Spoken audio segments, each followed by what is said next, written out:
Suspense.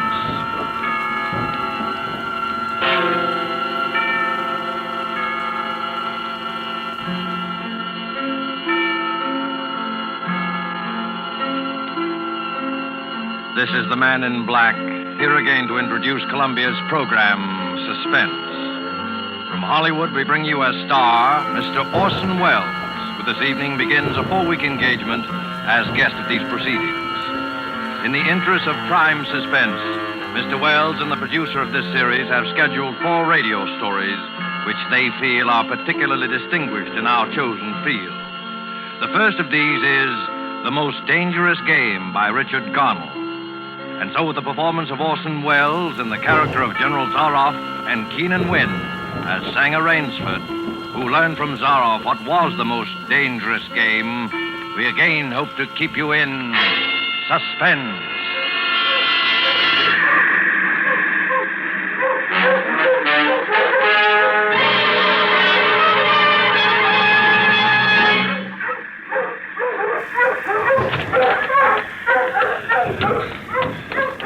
Time. Any moment now he may come in, and when he does, I'm going to kill him. It's him or me, and I'm going to do my best to make it him. Or maybe it sounds crazy to you. I guess it does. It would have sounded crazy to me a few days ago when I was with Whitney on the yacht. I was on a pleasure trip. A pleasure trip! How could I or anyone realize then the horror and torment I was to go through? How was I to know of Ivan? And the death swamp, and the hounds. How was I to know of Zaroff? Think of it. It was only 4 nights ago that the ship went down. We'd been talking about this island, Ship Trap Island, Whitney said it was called on the charts. He was sleepy and started on down below to turn in. I was mixing myself a nightcap when I looked up and saw it. A tremendous reef racing at us out of the fog. I screamed out a warning, but it was too late. We were right upon it.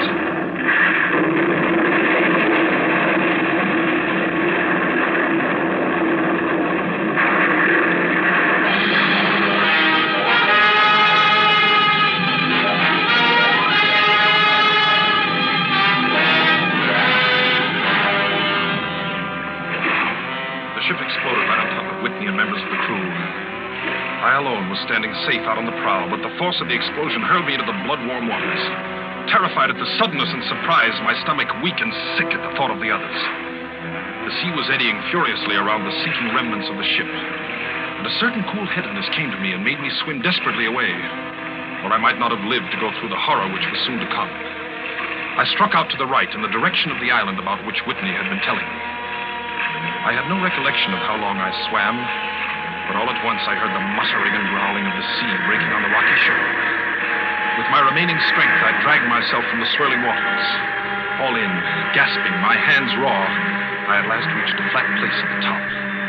I flung myself down at the jungle edge and tumbled headlong into the deepest sleep of my life.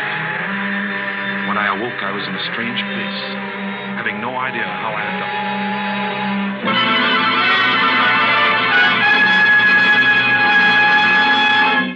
Well, Ivan, our friend seems to be awakening. Where is this? Where am I? Do not be alarmed, my friend. My man Ivan found you out on the cliff. He brought you here to be taken care of. Oh, thank God there's life on this island. I hardly believed. Few people do. Yes, you are quite safe here in my castle, Mr. Rainsford. Yes. Rainsford. I'm Sanger Rainsford of New York. Rainsford? Sanger Rainsford? Yes. Well, it is indeed a very great pleasure and honor to welcome you, Mr. Sanger Rainsford. You're the celebrated hunter, are you not? Yes. You know me? By reputation only. I've read your book about hunting snow leopards in Tibet, you see. My name is General Zaroff. I am not English, Mr. Rainsford, but I went to a good school. Perhaps you recognize the colors of my tie. No, it makes no difference. I've lived too long in the jungle to be a snob. Well, I Well, I can't tell you how happy I am to meet you, General. and I can't tell you how happy I am to meet you, Mr. Rainsford. But come, we shouldn't be chatting here. We can talk later. You must be hungry. Yes, I am rather. What? Ivan thought you'd like a robe. He's drying your clothes for you. Oh, thank you. Ivan's an incredibly strong fellow, but you mustn't mind his looks. His ears were cut off in battle, and he has the misfortune to be deaf and dumb. He is sensitive about his appearance. A simple fellow, really, but I'm afraid a bit savage. Oh? He's been in our family for years. Follow Ivan, if you please, Mr. Rainsford. I was about to have my luncheon just before you awoke. We can have it together now. Does the robe fit you all right? Oh, yes, perfectly, thanks. I'm so glad. You have quite a collection of heads here. Lions, tigers, elephants, moose, bears. Oh, I don't believe I've ever seen a more perfect specimen. They are nice. I take great pride in them. You have good cause. Coming from you, Mr. Rainsford, that is a great compliment. And here we are. You sit over there. Thank you. Not at all. Right, Ivan? We do our best to preserve the amenities of civilization here. Please forgive my any lapses. Oh, of course. Yes. Well off the beaten track, you know. Shoo-shoo. Shoo-shoo. Shoo-shoo. This is my little pet, Mr. Rainsford. As a hunting falcon, Shoo-shoo is of no further usefulness in the field. But I'm fond of its company. Am I not, little sweetheart? Patience, my darling. I know you're hungry, my dear. We hunt tonight. Your heads are really remarkable, General. That Cape buffalo is the largest I've ever seen. Yes, that fellow. He's a monster. Did he charge you? Hurled me against a tree, fractured my skull, left me this scar. And I got the brute. I've always thought the Cape buffalo is the most dangerous of all game. No, you're wrong. Wrong, sir. The Cape buffalo is not the most dangerous game. Yvonne, the wine. How does he understand you? He reads my lips. Think you like this champagne, Mr. Rainsford? Yvonne chills it expertly. No, the Cape buffalo is not the most dangerous game. Here in my preserve on this island, I hunt more dangerous game. Oh, is there big game on this island? The biggest. Oh, really? Oh, it isn't here naturally, of course. I have to stock the island. What have you imported, General? Jaguars? Jaguars. I hope you like filet mignon, Mr. Rain. I do very much, thank you. Is it jaguars, General? No. Hunting jaguars ceased to interest me some years ago. I exhausted their possibilities, you see. No thrill left in jaguars, you understand? No real danger. I live for danger, Mr. Rainsford. We will have some capital hunting, you and I. I shall be most glad to have your company. Yes, but I'll what tell game? you'll be amused, I know. I think you may say in all modesty that I've done a rare thing. Yes, I've invented a new sensation. May I pour you another glass of champagne, Mr. Rainsford? Thank you, General. God makes some men poets. Some he makes kings, some beggars. Me, he made a hunter. My hand was made for the trigger. My father once said that. Made for the trigger. My whole life has been one prolonged hunt. I've hunted every kind of game in every land. It'd be impossible for me to tell you how many animals I've killed. Grizzlies in your Rockies, crocodiles in the Ganges, rhinoceroses in East Africa. This is in Africa, by the way. That Cape buffalo hit me and laid me up for 6 months. As soon as I recovered, I started for the Amazon to hunt jaguars, for I'd heard they were unusually cunning. They weren't. They were no match at all for a hunter with his wits about him, the high-powered rifle. I was bitterly disappointed. I was lying in my tent with a splitting headache one night, and a terrible thought pushed its way into my head. Hunting was beginning to bore me. And hunting, remember, had been my life. I've heard that in America, businessmen often go to pieces when they give up the business that's been their life. Yes, that's so. I had no wish to go to pieces. I must do something. Now, mine is an analytical mind, Mr. Rainsford. Doubtless, that is why I enjoy the problems of the chase. Oh, no doubt, General. So I asked myself why the hunt no longer fascinated me. You are much younger than I am, Mr. Rainsford, and have not hunted as much, but you perhaps can guess the answer. Well, what is it? Simply this. Hunting had ceased to be what you call a sporting proposition. It had become too easy. I always got my quarry. Always. There's no greater bore than perfection. Cigarette? No, thank you. No animal had a chance with me anymore. Not a chance. That is no boast. It is a mathematical certainty. The animal had nothing but his legs and his instinct. Instinct is no match for reason. When I thought of this, it was a tragic moment for me, I can tell you. It came to me as an inspiration.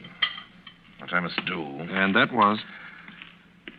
I had to invent a new animal to hunt. A new animal? Oh, you're joking. Not at all. I never joke about hunting. I needed a new animal. I found one. So I bought this island, built this castle, and here I do my hunting. The island is perfect for my purposes. There are jungles with a maze of trails in them, hills, swamps. Yes, but the animal, General Zaroff. It supplies me with the most exciting hunting in the world. No other hunting compares with it, for an instant. Every day I hunt. I never grow bored now. For I have a quarry with which I can match my wits. Yes, but you still haven't... I wanted the ideal animal to hunt, so I said, what are the attributes of an ideal quarry? And the answer was, of course, it must have courage, cunning, and above all, it must be able to reason. Well, no animal My can dear reason. fellow, there is one that can. One? But you can't mean... And why not? Well, I can't believe you're serious, General Zaroff. You're just joking. Joking? I'm quite serious. Speaking about hunting. Hunting? You're speaking about murder. Oh, dear me, that unpleasant word. I think I can show you that your scruples are quite ill-founded. Yes? I hunt the scum of the earth. Sailors from tramp ships, lascars, Japs, mongrels, a thoroughbred horse, a hound is worth more than a score of them. But these are men. Precisely, that is why I use them. It gives me pleasure. They can reason after a fashion, so they are dangerous. But where do you get them? Oh, we visit my training school. It is in the cellar. I have about a dozen pupils down there now. They're from the Spanish bark San Lucar that had the bad luck to go with the rocks out there. A very inferior lot, I regret to say. Poor specimens, more accustomed to the deck than to the jungle. Have a glass? No. It's a game, you see. It's a sort of game. I suggest to one of them that we go hunting. I give him a supply of food and an excellent hunting knife.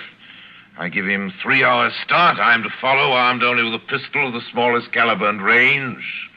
If my quarry eludes me for 3 whole days, he wins the game.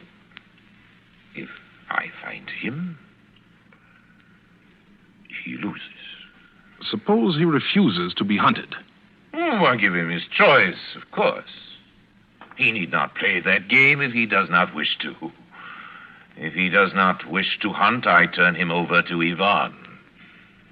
Ivan once had the honor of serving as official knouter to my old king, and he has his own ideas of sport. Invariably, Mr. Rainsford, invariably they choose the hunt. And if they win? To date, I have not lost. I do not wish you to think me a braggart, Mr. Rainsford. Many of them afford only the most elementary sort of problem, I assure you. Occasionally I strike a Tartar. Sue remembers the Tartar, don't you, darling? Yes, he almost did win. I eventually had to use the hounds. You see? Wait a moment, I'll open the window. Hello, boys!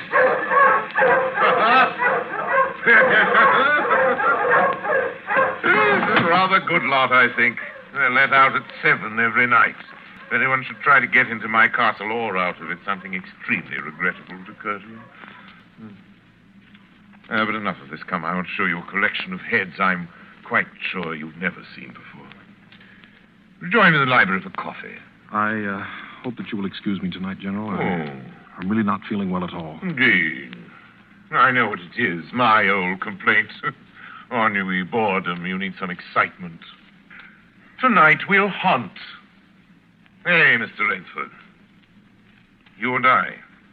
You're wrong, General. I won't hunt. I won't murder. As you wish, my friend. The choice rests entirely with you. But may I not venture to suggest that you will find my idea of sport more diverting than Ivan's? You... My dear fellow. You don't mean that you plan to hunt me? My dear fellow. Have I not told you? I always mean what I say about hunting. This is really an inspiration. I drink to a foeman worthy of my steel at last. I simply can't believe it. This must be some sort of dream. You'll find the game worth playing, Mr. Rainsford. Think of it, your brain against mine, your woodcraft against mine, your strength, your stamina against mine. Outdoor chess. And the stake is not without value, eh? And if I win? I'll cheerfully acknowledge myself defeated if I do not find you by midnight of the third day. My sloop will place you on the mainland near a town. Oh, you can trust me. I give you my word as a gentleman and a sportsman.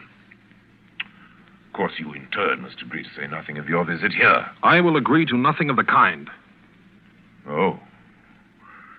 Well, in that case... But why discuss that now? 3 days hence we can discuss it over a bottle of Veuve Clicquot, unless...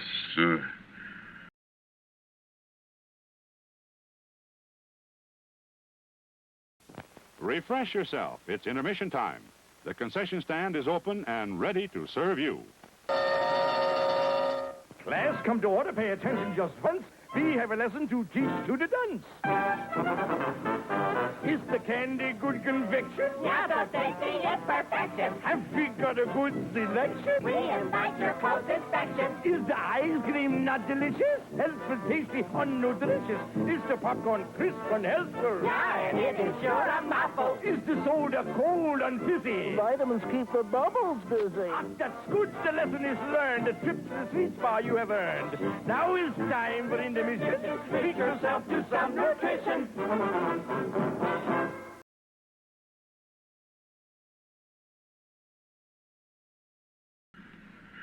Well, your choice, Mr. Rainsford. I'm a hunter. You know my choice. Yvonne here will supply you with hunting clothes, food, and knife. I suggest you wear moccasins. They leave a poorer trail. I suggest, too, that you avoid the big swamp in the southeast corner of the island. We call it Death Swamp. There's quicksand there. Well, I must beg you to excuse me now. We always take our siesta after our lunch. Don't we, Shoo-Shoo? Yes. Come, my little pet. You'll hardly have time for a nap, I fear, Mr. Rainsford. You'll want to start, of course. I shall not follow till dusk. Hunting at night is so much more exciting than by day, don't you think? Well, au revoir, Mr. Rainsford. Au revoir.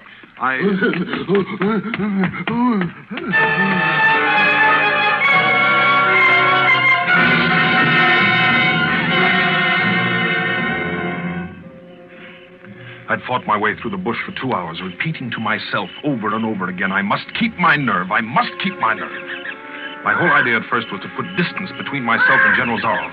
And to this end, I had plunged along through the thicket, spurred on by the sharp rowels of something very much like panic. Now I had got a grip on myself. I'd stopped. I was taking stock of the situation. I saw that straight flight was futile. Inevitably, it would bring me face to face with the sea. Well, I'll give him a trail, I muttered. And I struck off from the rude path I had been following and into the trackless wilderness. I made a series of intricate loops. I doubled back on my trail again and again, recalling all the lore of the fox hunt, all the dodges of the fox. Night found me exhausted, my hands and face lashed by the branches on a thickly wooded ridge. My need for rest was imperative, and I thought, I've played the fox, now I must play the cat of the fable. A big tree with a thick trunk and outspread branches was nearby, and taking care not to leave the slightest mark, I climbed up and stretched out among the broad limbs. Rest brought me new confidence and almost a feeling of security. Even so expert a hunter as General Zaroff cannot trace me here, I assured myself. An apprehensive night crawled slowly by, my mind keenly alert for any sound, any warning. Towards the dawn, an instinct I never knew existed, like an animal must possess, impelled me to look far off in the distance in a westerly direction. Sure enough, following the trail with the sureness of a bloodhound came General Zaroff. Nothing escaped those searching black eyes. No crushed blade of grass, no bent twig, no mark, no matter how fine in the moss. My heart pounding furiously, I slid down quickly from the tree and struck off again into the woods. I knew I had to do something desperate. I knew that I had little time in which to do it. 300 yards from my hiding place, I stopped where a huge dead tree leaned precariously on a smaller living one. Throwing off my sack of food, I took my knife from its sheath and began to work with all my energy. The job was finished at last, and I threw myself down behind a fallen log 300 feet away. I did not have to wait long.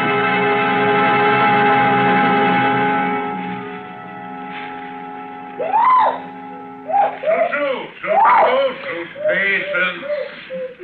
Patience, my darling. You'll be fed. Rainsford. Rainsford.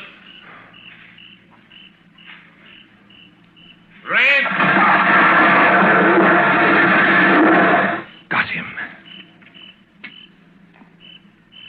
Well, Rainsford?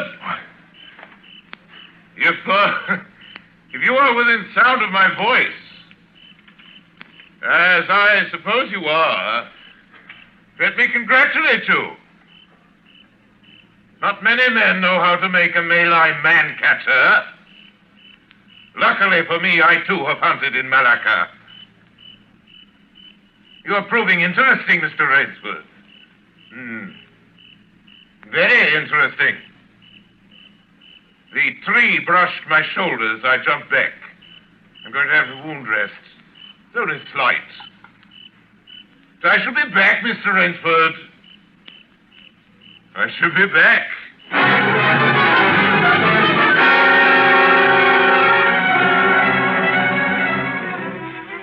It was flight now, a desperate, hopeless flight that carried me on for hours.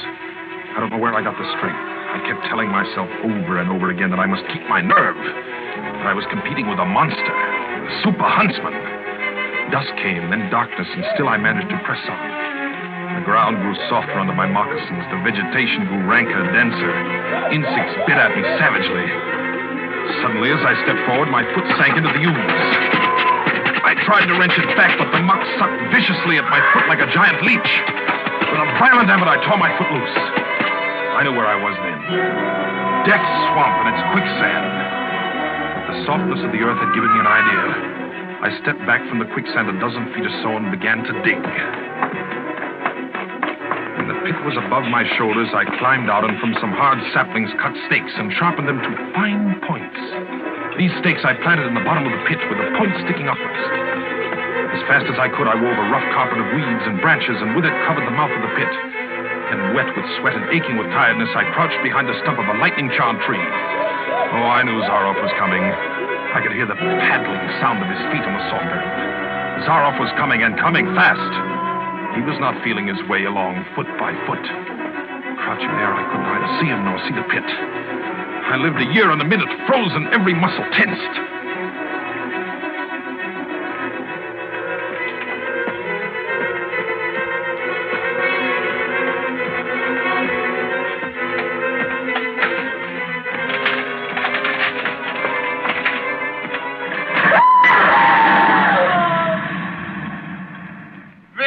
Good, Rainsford.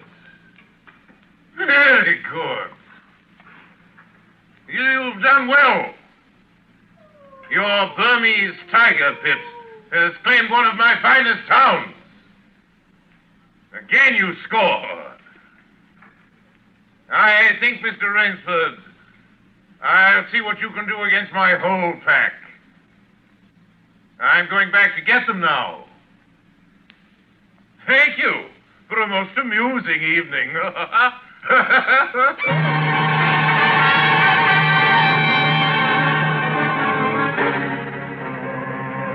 At daybreak, lying near the swamp, I was awakened by a sound that made me know I had new things to learn about fear. It was a distant sound, faint and wavering, but I knew it. It was the baying of a pack of hounds.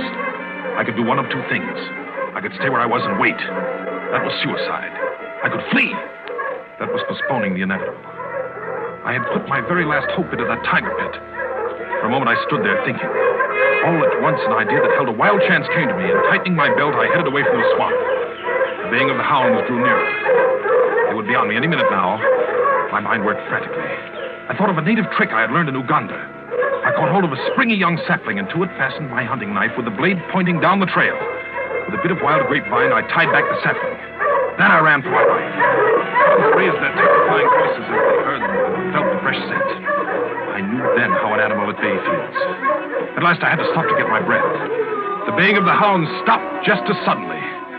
And with it, my heart stopped too. They must have reached the knife. Excitedly, I shinnied up a tree and looked back. My pursuers had stopped all right. But the hope that had been in my brain when I climbed died. For in the shallow valley, I saw that General Zaroff was still on his feet. But Ivan was not. Apparently, he had come along to hold the hounds. The knife, driven by the recoil of the springing tree, had splintered through his chest. I'd hardly tumbled to the ground when the pack took up the cry again. Nerve, nerve, nerve, nerve, I panted as I dashed along. A blue gap showed between the trees dead ahead. The hounds were almost on top of me. I forced myself on towards that gap. I reached it. It was the shore of the sea. Across the cove, I could see the gloomy gray stone of the castle. 20 feet below me, the sea rumbled and hissed. I hesitated. I heard the hounds. Then I leaped far out into the sea.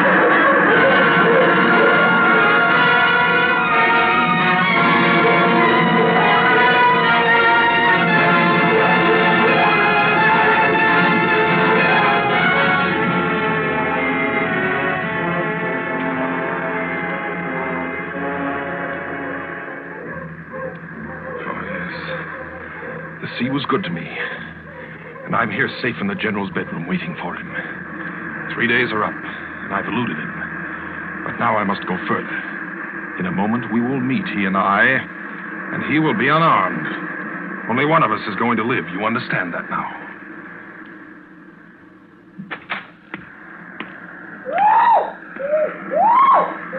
Quiet, Shushu. Shushu! You must be patient, dear. You must forgive me. You're hungry, I know. Shushu. Rainsford. General. Rainsford. How on earth did you get it? Swam. I found it easier and quicker than walking through the jungle. I congratulate you. Extraordinary. You've won the game. Oh, no, General. I'm still a beast at bay, here. Get ready, General Zaroff. Swords? Yes, 2 of them. I see. Oh, very good. Very good, Rainsford. One of us, then, is to furnish a repast for the hounds. The other will sleep in this very excellent bed. Huh. Excellent. On guard, Rainsford.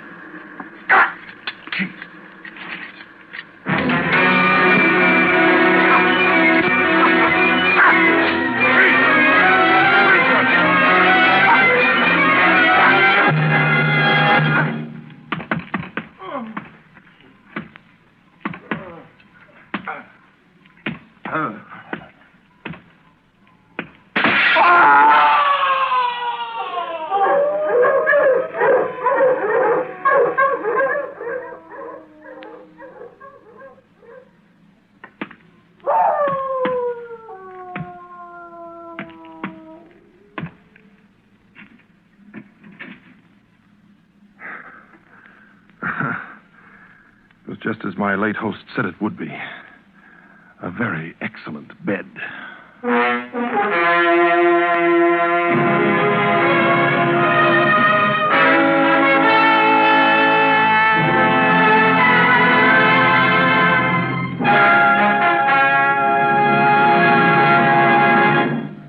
And so closes The Most Dangerous Game by Richard Connell, starring Orson Welles. tonight's tale of Suspense. Mr. Wells was General Zaroff, and Keenan Wynn, Rainsford. This is your narrator, the man in black, who conveys to you Columbia's invitation to spend this half hour in suspense next week, same time, when Orson Welles will again be our star in Sir Arthur Conan Doyle's story, The Lost Special. The producer of Suspense is William Spear, who tonight also directed the broadcast, and who, with Bernard Herrmann, the conductor, Lucian Morawick, who composed the original score, and Private Jacques Anson Fink, the radio author, collaborated on tonight's Suspense.